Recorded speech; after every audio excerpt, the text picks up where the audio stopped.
This video is made for adult collectors because this guy was kind of a jerk in the film.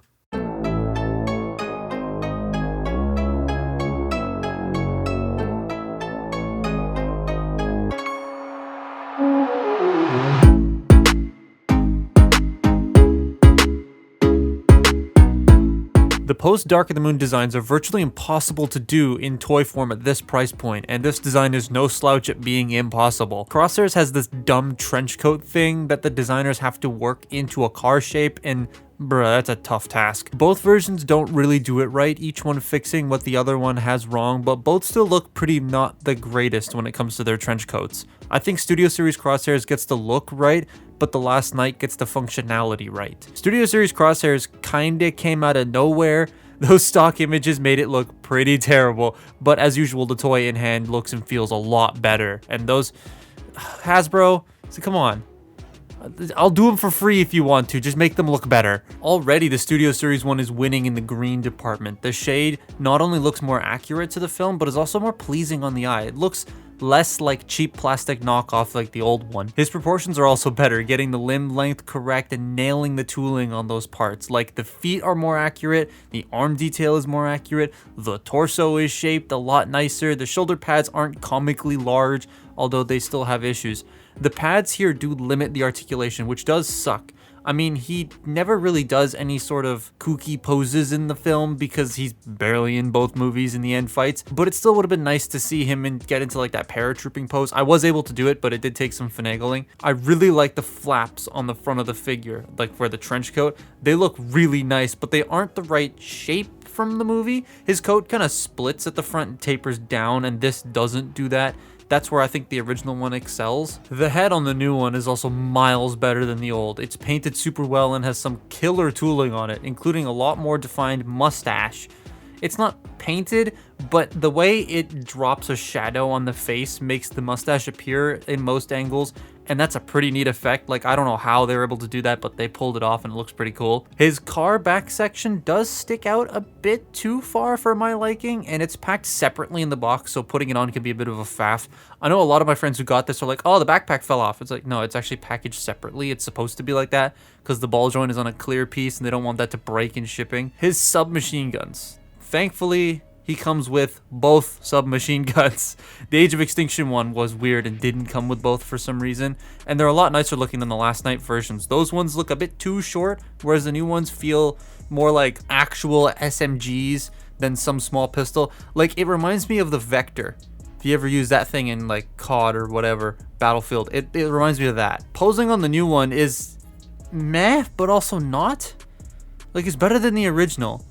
But it's weird. Here, have a look. I apologize in advance for any background noise you might hear. It is absolutely pissing rain over here. So, and it's hitting the roof and the windows, and then, yeah, you can hear it. Anyways, Crosshairs. Articulation, I mean, the original ones... I knocked something over. The original ones, get your foot down. Articulation wasn't the greatest either, and while this one has some benefits over this one also has a lot of benefits over that one. So they sort of give or take each other, which is kind of interesting. Anyways, the head can look left and right mostly. His chin does bump into his collar. You can look up and down. There's the splits. Shoulders.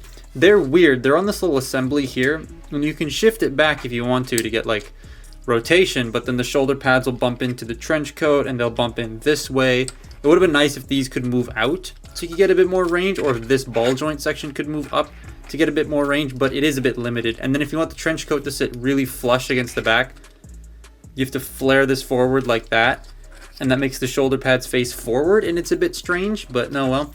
Bicep rotation, that's really tight. Elbow bends 90 degrees, kind of wish I could go a bit further so we could get the gun holding up poses. The wrists just do that.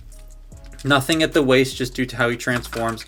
The actual trench coat itself, you have these bits back here that can flare out, and then you have this bit at the front that can move forward, out and in, and shift up and down ever so slightly. So you can get it out of the way of the legs to move the legs freely, which are on ball joints. They can pretty much go wherever you want. Thigh rotation. You got your double jointed knee, which is awesome, and you can do the whole cheat bring the knee up thing because of the transformation, so I do like that. Helps him get into that paratrooper pose a lot easier. And then the feet can go forward and back, which I love, and they can pivot here and then pivot on another hinge joint, so you can get it to go even further if you want to. So he's not badly posable, it's just the shoulders and the head that are a tad bit limited. Whereas on the original one, just bring that one in quickly, the head, forget about it, but the shoulders can pretty much go wherever you want them to. So that's probably a plus. The original, I hate this. It keeps moving on me, it's annoying. So for me, I much prefer the robot mode of the new one. It just looks a hell of a lot nicer, especially in the no bedtime stories pose. It's a simple pose, but it just works. Now his transformation is extremely clever with the way it does all the hip skirt, trench coat stuff. And I'm not gonna like step by step it, but I'll just show you when I get to the actual trench coat. This part here is a little bit weird for me because the ball joint and the pin it's on are loose. I think it's just the way I forced it in there, so that might be a me thing, but it is really weird to try and force that in, so I can see some people coming into the same issue. Getting the trench coat around everything else can be a bit of a faff. There we go. But eventually you'll get it out. Get all this around. The legs actually do something in transformation, unlike the last toy where they just sort of sit there and do nothing. These ones actually do fold around, and then you shift his pee-pee down. There we go. To then bring this whole assembly forward somehow. There we go. Now, let me just get the arms out of the way first so I can show you the cool, clever thing that this toy does. Get in there, you idiot. There we go. So these front hip skirt pieces, right? You bring the windshield section forward and you tab it into the feet. You get the feet all tabbed in. This is clear plastic, by the way, but it's as you can see, it's quite thick, so I don't have any sort of scary issues there. But these hip skirt pieces just slide in and they fit in place to become the front of the car, and they're not loose and they're not going to come out. Like if I give it a flick, there we go, now it's come out. Like it took a little bit, right? That's really cool how it just sort of fits into place. It's not warping or bending anything. It's so satisfying just to collapse the hood, and then everything else just kind of wraps around it, and you tab this in, you tab this in, and then the back section gets in, and the arms hold everything together, and boom, car. It's really satisfying to do that. I very much enjoy that transformation, especially a lot more than this guy's. It's very nice. I like it. And car. Car is a Corvette Stingray. I mean, it looks just like the original, only slightly smaller, but like, I still think it looks better. The green, it's just that green. Both of them do the matte black very well, but here, the green just helps elevate it a lot more. I also forgot to mention on the robot mode that the toy is a high amount of paint. The entire top section of this car, too, is all paint. Like, there's so much paint on this guy, it's weird. Not to mention the rims are painted. Oh, and it's got pinned wheels. What was the budget on this thing? How much did this cost? Why does it have so many expensive things on it? The spoiler does fall off a lot though, so I glued mine on, and that's not a problem with just me. All of my friends' spoilers keep falling off, so I recommend just super gluing it in. It's not important to take off at all. I do much prefer how the robot mode changes to become a car. It's less of him lying down with a car around him and more of him lying down trying to compress and contort himself with a car around him.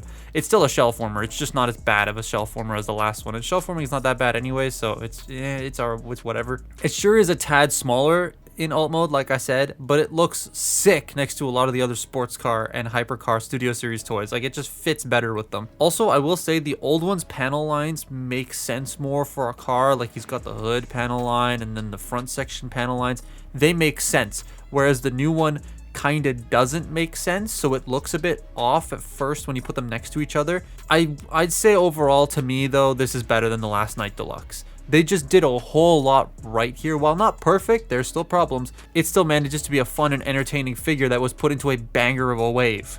Like, everything in this wave was great. Ironhide, Hot Rod, Crosshairs, The Fallen. They were all awesome. I do recommend this. If you are Canadian, then Walmart and GameStop are starting to carry these right now. In the US, I believe Target and Walmart have them. Pulse is shipping them as well. So I got mine at Walmart, which was a surprise to see. But yeah, definitely go get this guy. And Hot Rod. Just go get them both. But that's my look at Studio Series Crosshairs. Follow me on Twitter and Instagram, and I'll see you next time. Bye-bye.